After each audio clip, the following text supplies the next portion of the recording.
Let's go.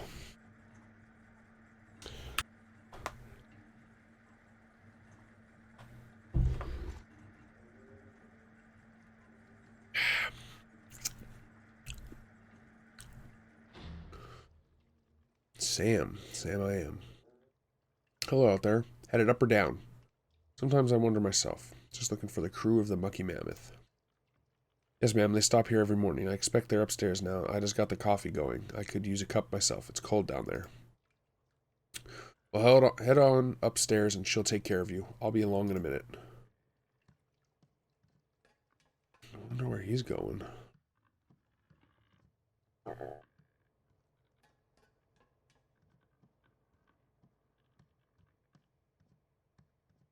Run, lady, run.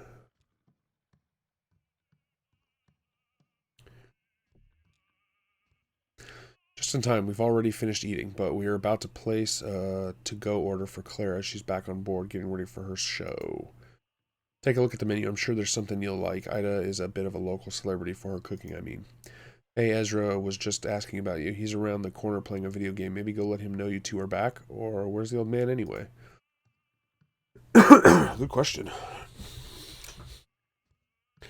So I looked and found an overview of Acts 1, 2, and 3, each reduced to paragraphs, but they didn't have Act 4. Yeah, Act 4 seems to be kind of an enigma because I've not found really anything. What I did find was on the wiki was the list of songs that played through uh, this act, and they were all in like 3 to 5 minute lengths, and they all had like a location to them.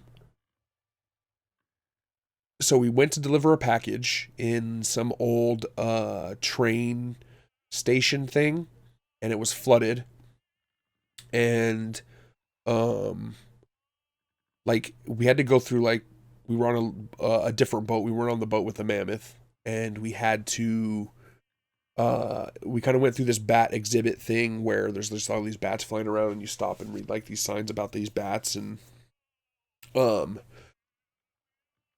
we got to the end of that. We got into the train tunnel, and so he waited in the boat while I went and dropped the package off to this lady, which ended up being like the operator, where she's like patching through phone calls. And so he's just kind of waiting in the water, kind of moving forward as I'm walking along the edge of the thing.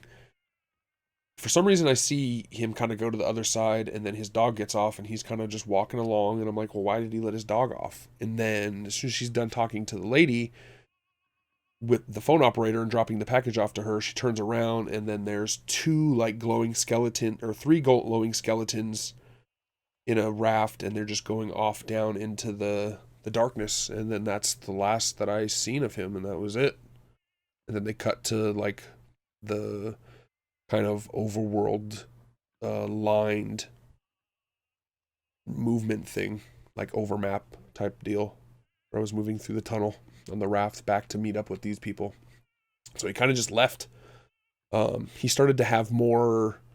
I guess he had an injury in his shoulder, and so his right arm started to glow.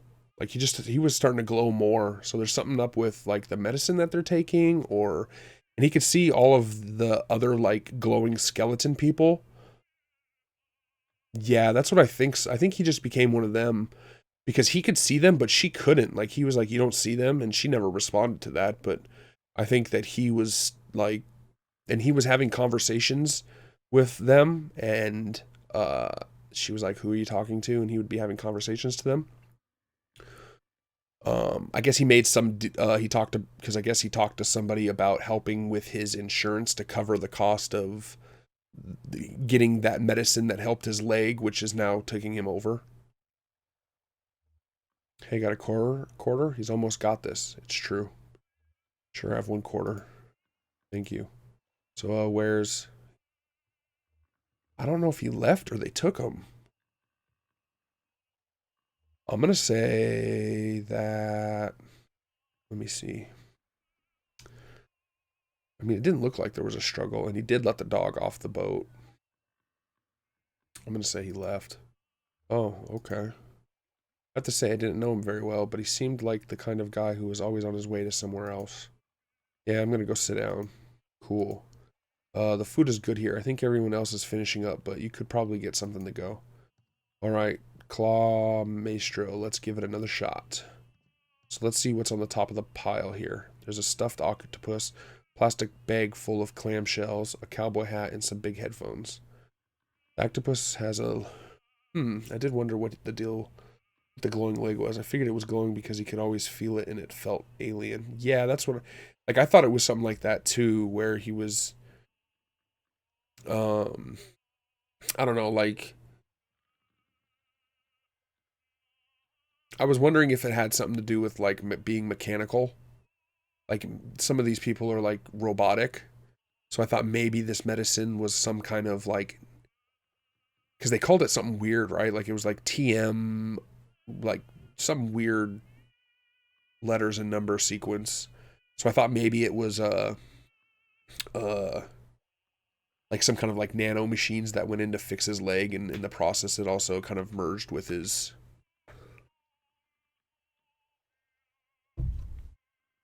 leg, his body.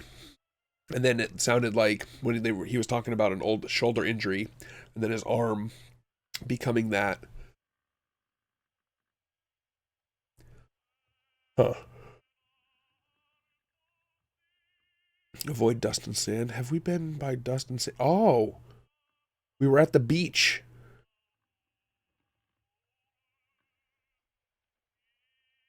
The octopus has a leg wrapped around the boombox underneath it. The shells are pretty clear, but I don't know if the claw can really grip the bag well. The cowboy hat is in the corner, so it's kind of tricky to tell if it's wedged in or not. Those headphones might be a good bet, but I can't see the cord. It could be wrapped around something. What are you going to try for? So I would say let's try to go for... Try to get the octopus. Wow, all right, I admire your confidence. Okay, when I put this quarter in, you'll have about 8 seconds to grab your prize. The octopus is square in the middle.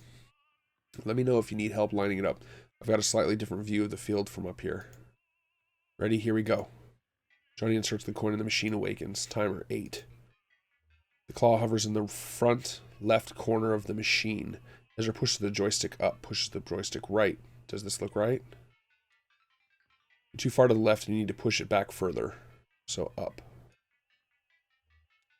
6. Does this look right? You're too far to the left. Okay, we gotta go to the right.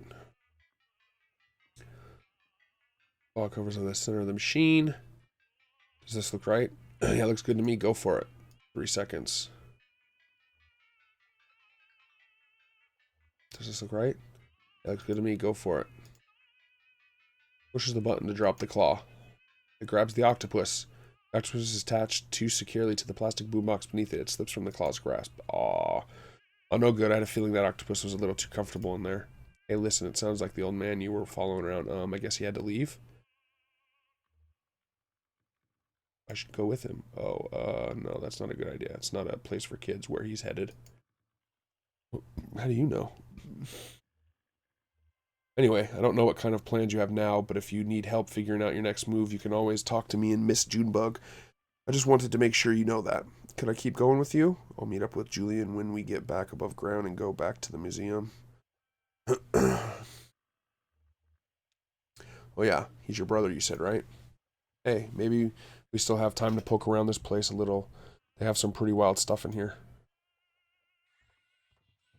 I'm curious to see, like, because this feels like a weird, like, alternate, not like alternate reality, but like this is like a purgatory type thing.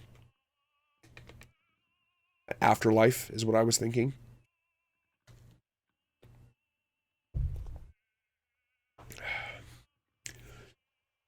Hey, did you see this? They keep a table full of fake food over here. I never known why.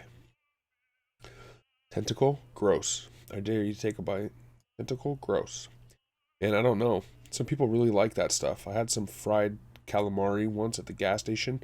Pretty good, but I stripped a gear trying to chew the beak. You're supposed to take that out. If Sam and Ida preserved this half-eaten meal, it must have been pretty important to them, right? Maybe it belonged to someone they care about, like a beloved uncle in a mid-meal stroke, so they kept it in his memory. Yeah, I like these sunflower seeds my folks left behind. My folks left behind a bag of sunflower seeds, but I threw it away. I should have kept it, right? Oh, I'm sure your folks are fine, though. Are you worried about them? Yes, it's weird that they just disappeared. Yeah, listen, that's okay to be worried. You're doing fine. See, like, people just disappear. I don't know. That guy's an android. Weird. Somehow I thought it was his truck and delivery and all. Yeah, it did seem like it was his truck and his delivery. It was. That's what she's saying. He just left it behind to Shannon. But you're going to deliver it anyway? Why? He's my friend. He needs my help to finish his job. It's on my way. Somebody waiting for those antiques. That's right. He's our friend too. Johnny and I will help you unload when we get there. Lift with your legs, Cricket. Yes, ma'am. So how was everything? To Junebug. How was the sweet cave snail? Devastating. You're a killer, Ida. Well, I can't take all the credit. Sam came across a whole cave snail colony down there about a year back, and we've been leaving rock candy for them to gorge on since. We just started harvesting earlier this month. Yes, it's all about patience down here. Everything grows more slowly in the dark. There's a fish in the lake Leith that lives to 200 years, and its flavor profile only develops at about 75. I've got a pot of bones in there that's been stewing for at least a week. I don't even remember why I put them on. Come to think of it, I don't even remember what kind of bones they are. Oh, we need one for the road. Clara said she wanted, something primordial, she said. What does that mean? Kate reviews the menu. She must have meant something simple. Maybe she meant something old-fashioned. I think she meant something from Dairy Deep in the Lake.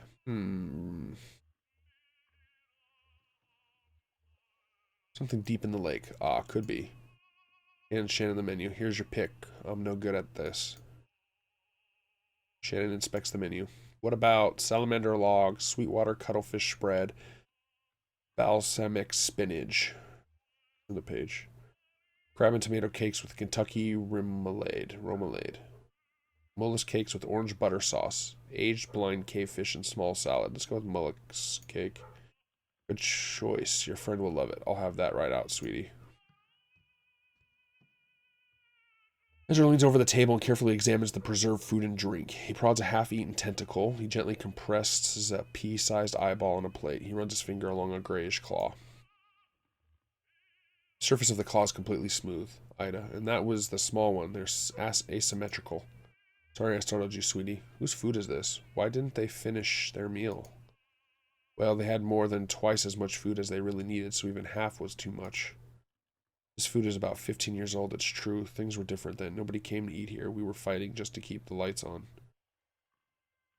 Sam, my husband, Sam was depressed. He couldn't catch anything. That was part of the problem. Most of what we served was shipped and frozen or dried, and I just threw it in the fryer. We both came a long way since then. Well, two young men came in for dinner, seasoned drivers. They said over 10,000 hours between them in Lake Leith alone. They'd been out all day, salvaging parts from a riverboat wreck, and had worked up a fierce hunger. They said they ordered the whole menu without even looking. It was a short menu in those days. I sat them right there and went back to the kitchen. Sam was at the next table doing a Sudoku and drinking malt liquor, his usual routine at the time. An hour later, I was cleaning up when Sam came bursting into the kitchen. Ida, he said, kind of frantic, these drivers are still hungry. Bring them another course. And I said, they already ordered the whole menu. Sam said, make something new. Keep making up dishes, whatever. Just keep bringing out food. So I did until the small hours of the morning. I made up so many new dishes that night, I could write a book, and it was good, inspired. But I was working so hot and fast at the burning edge of inspiration, I didn't think to write any of it down. And I was so wrecked with exhaustion the next day, I knew I couldn't remember what all I'd done in the kitchen. Sam thought we could take a photograph of the leftovers, but we couldn't get the lighting right. So we just shellacked the whole table. Now when I need inspiration for the menu, I come and look here and think about all those ingenious dishes I threw together for those drivers. Of course, they didn't pay their full bill. I heard one of them complaining to the other, let's just pay half and let them charge the other half to whatever demon in the kitchen kept making up food faster than we could ask for it. But it all worked out. Things have really turned around since then. This place is actually pretty popular now. The success in our expanded menu inspired Sam too. He started bringing back the most magnificent ingredients from his nightly dives. I'd better get to work. Stay right here, sweetie, and I'll bring you a treat on my way back out. Oh, she was talking to that kid, Ezra.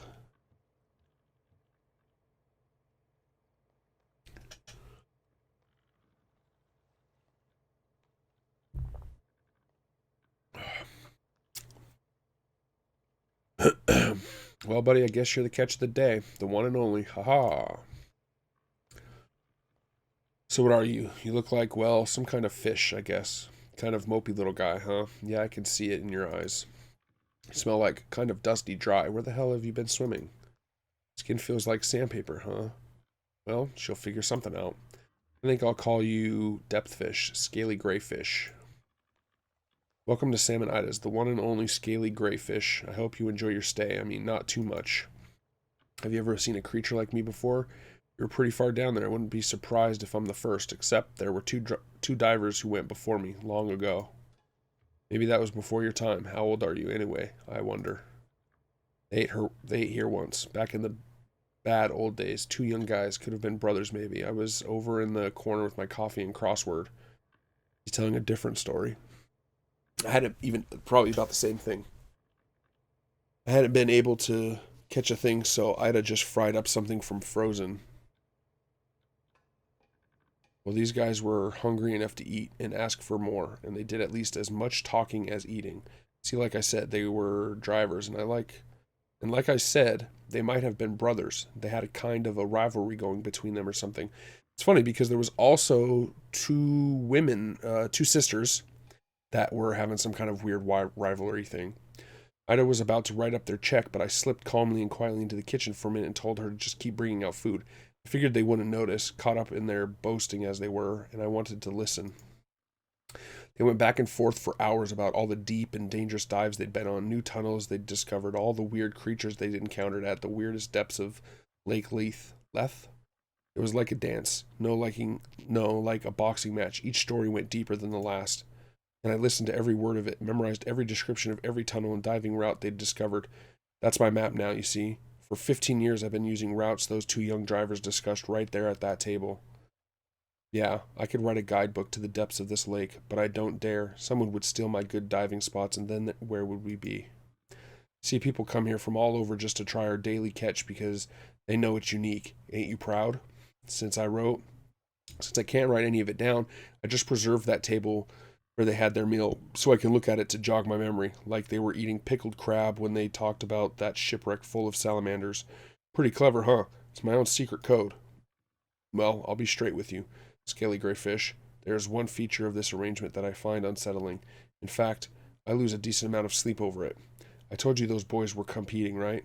One-upping each other, I mean, each getting wilder and more adventurous as they traded tales. Well, I navigate mostly in the dark down there, just going by touch and a kind of mental picture I can construct from their detailed boasts, and every time I explore a new diving spot from those recollections, I have to weigh it all against the risk that I'm headed right into a dangerous falsehood.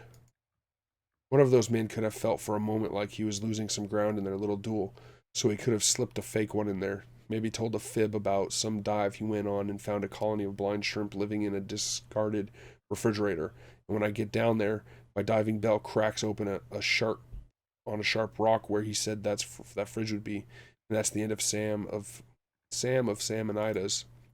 To be honest, that possibility puts the fear of death in me every time I touch water. It's possible.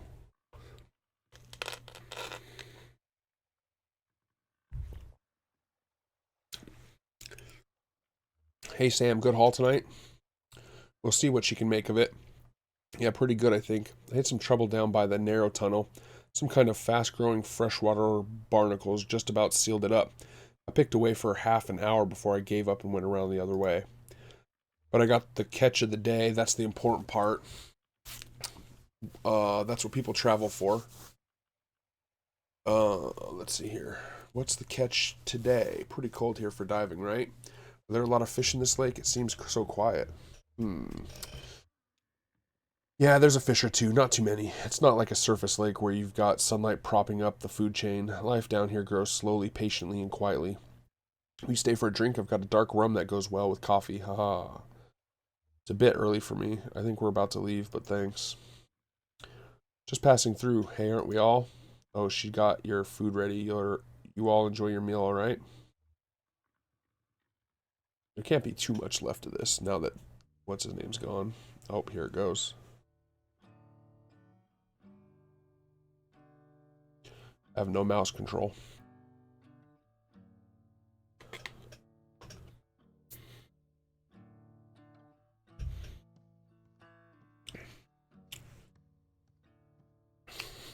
Are we gonna go down deep into the lake?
Returns to the bug boat.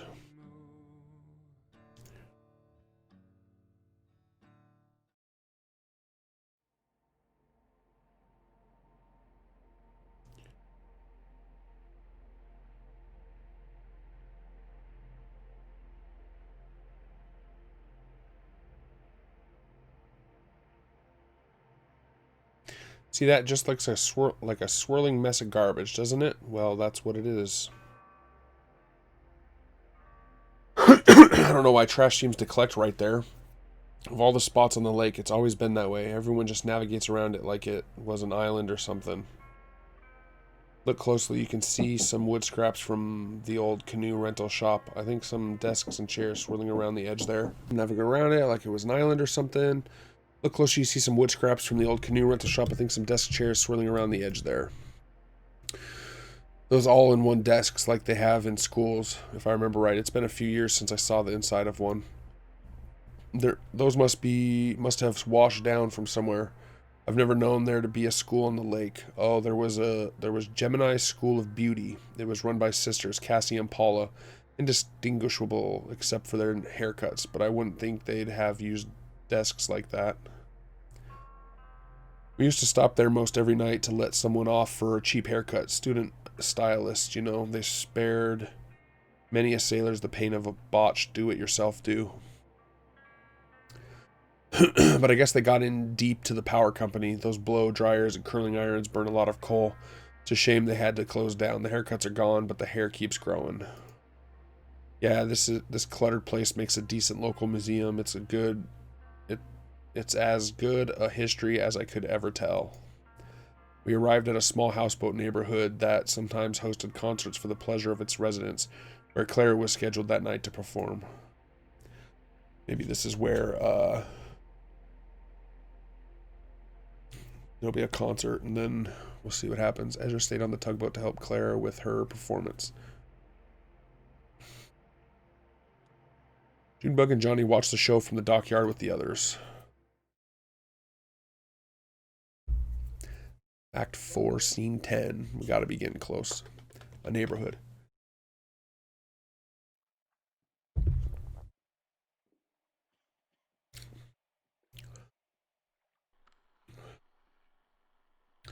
Everybody's dark except for a couple people having color.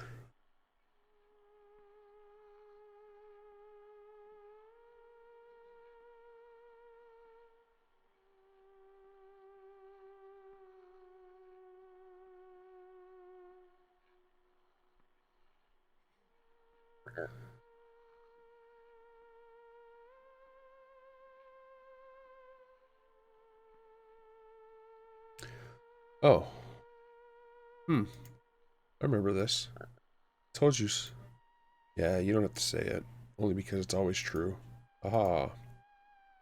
She played at the flower shop. Irana opened. He was having trouble with his tape machine, so he just droned out on the lap steel. He got really into it, and he went on for like forever. Everyone was falling asleep. Not everyone. Remember the air was warm, perfumed. You were playing with some petals you found on the floor, and I was looking at the ceiling. I remember the ceiling was glass during the week. That room was a greenhouse. I don't know where they put all the plants when they had bands in. Maybe outside if the weather was nice. It was nice that night. Warm, smelled like spring. This guy over here's got color. They have color. She has color. Dog has color. Everybody else no color. This one's kind of gray. I remember the folding chair, so uncomfortable. This guy looks like a younger version of Conway. But I guess it was their only option. They had to pack everything up during the week so there'd be room to display the flowers. The tape stuff sounds good. That kid's doing a good job. Yep, he's a natural born tape player. So, we were talking about him earlier at the gas station. Sure, I haven't forgotten Cricket. Cool, yeah, I know. What do you think about Ezra traveling with us for a while? We were in the back. Kind of looking around, people watching, passing messages in code. Just watching Kyrano. Passing messages in code. We used a code of our own design, inscrutable to observers, transmitted by movements of the eye, taps on the wrist, subsonic whistles, movements of the eye. We reviewed our travel plans. We compared strategies for a broken guitar. You told me a joke. We compared strategies for a broken guitar. Been staring at it all day. Cleaned the whole thing with a toothbrush. Doused the battery compartment in WD-40. But it still did this weird chirp out of nowhere every once in a while. I think it still does, actually. I guess we never found a solution. We went for a little walk to take our minds off of it.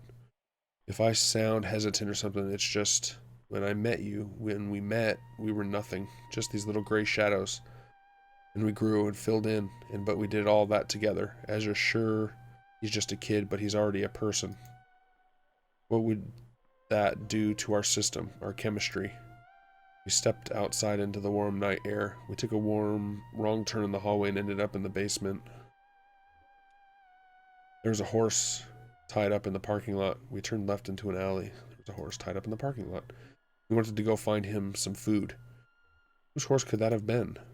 Did somebody come to this show on horseback? Or maybe he belonged to someone in the neighborhood? It was a residential area. We went back inside to see if we could identify the horse's owner. We went looking around the neighborhood for clues. Nobody in the greenhouse looked like they came in on a horse. We checked down in the basement, too. I remember the air was cool and damp like a cave. I remember the lingering perfume of the greenhouse giving way to an earthy plant smell, like we were digging down into the roots. A grimy door in the corner caught my eye. It was a little spooky, though, so we went outside instead. A little corner caught my eye. I remember the door was stuck. There was a large gap underneath it.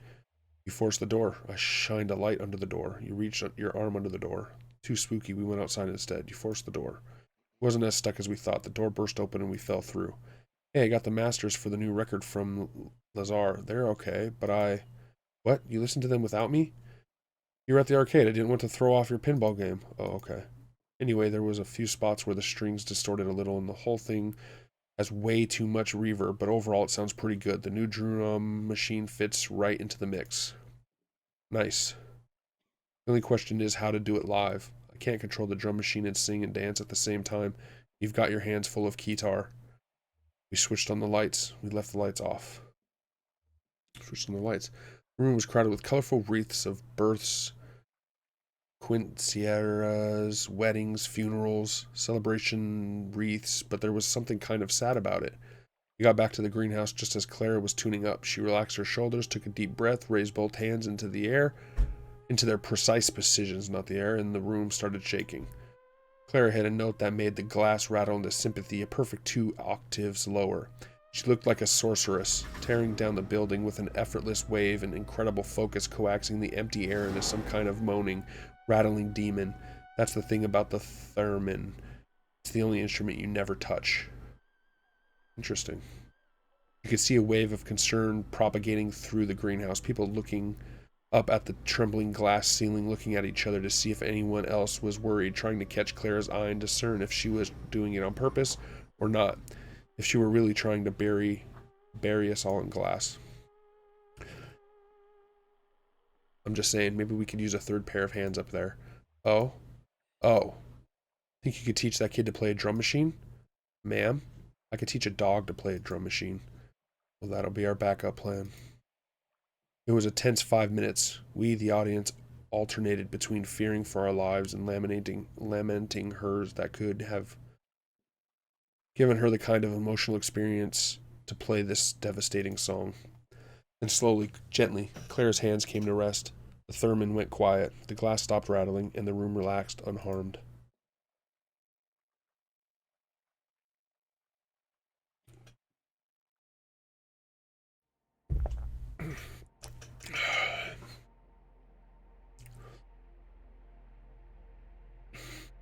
So we're 10 scenes in. I only found 8 songs when I was looking on the wiki. I assumed we were pretty close to done. Maybe not, though. I met a photographer once. I mean, one in particular. She even took my portrait. I can't imagine why. She said it would immortalize me. That was a metaphor, of course. She meant I'd never be forgotten. And she was disembarking. Not from here. Actually, the film fell out of her bag and was borne away by the current. I was working on deck at the time. She shot me a sad, apologetic glance, but I wasn't bothered. It's no shame to be forgotten. Our passengers, 2 lighter, disembarked at the mail stop by the silo. Who did we leave? Clara? Mail stop by the silo. They couldn't seem to get that old truck started to get up again, but we managed to roll it off the barge with only a minor scrape or 2. At the last minute, Clara decided to travel with them for a while. Nope, she must be there. Kate and I said goodbye to our friends, new and old, and the mucky mammoth rumbled on down the echo.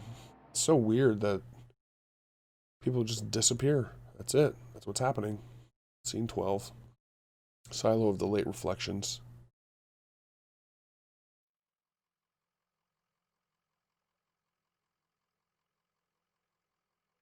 Okay, so far left of the 2 instrument playing androids. This is the lady that fixes electronics. That's Ezra. And then Clara, the music.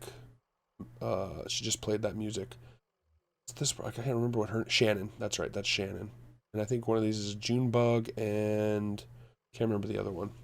What's this place like? Dogwood Drive? It's in a small town, or... It's... I really don't know. Haha. I've got the manifest the old man had in his truck here. Lissiett's Antiques. Mail order delivery. No return address. Shipping address 5 Dogwood Drive. Packing list. And then it's just numbers. I guess the inventory number of the antique he was supposed to be delivering. Anyway, I'm glad you're coming with us. Yes, I'm always eager to see more of the country, and I enjoyed the company. I will have to find a bus or a train to get on to Nashville by evening. Well, they have buses everywhere, right? Or, hey, I could drive you to Nashville. Seems I have a truck now, only how are we going to get it up these stairs? That's quite a staircase. Is there another route? A tunnel or something? Is there something we could do with a rope?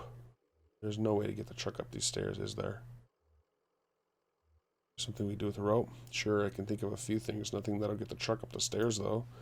Looks like we're making the rest of the trip on foot. Is it safe to just leave the truck here? I don't even know what's in there. What if it's too much to carry? No, we've been loading and unloading gear since the stars were young. We are our own roadies, right? We've got expertise. All right, Cricket, let's get... Oh, it's Cricket. Cricket and Junebug. Johnny? To Johnny. Oh, he calls... Junebug calls Johnny Cricket.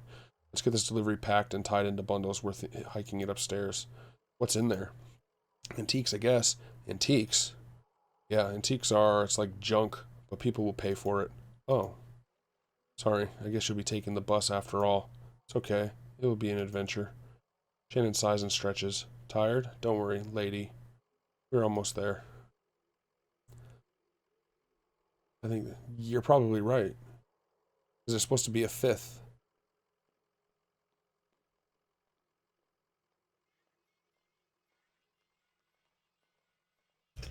But I hope they don't just stop. Like right now, if it was to stop right now, which it's very likely going to do, the way that this is playing out, with this angle that we're moving up the stairs. Here we go.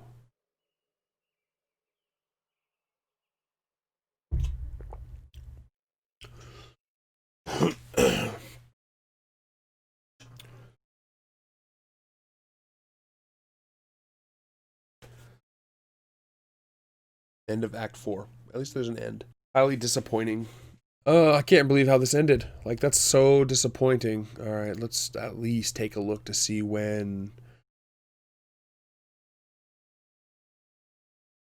the next one's supposed to be. Kentucky Route 0 Act 5. Let's see what we got here. Due in early 2018. This was back in August. This is September. Let's look at this. Teasing string of weird art house videos. Ugh. Come on. Out of my way.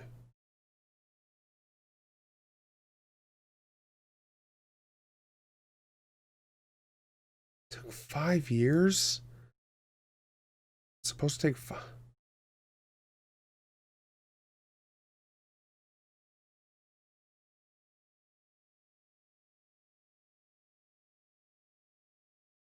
What are they talking about, TV edition?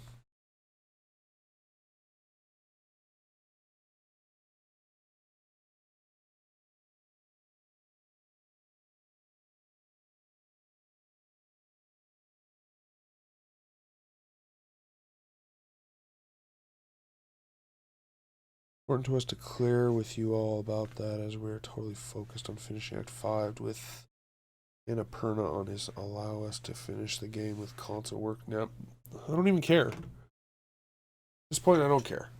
They screwed up. I don't want to play their game. Screw them. Thank you for watching the video. I hope you really enjoyed it, and if you did, please click the circle in the middle to subscribe. The rectangle on your left is another video. The rectangle on your right is a playlist of other videos that you may enjoy. Thanks again. Peace.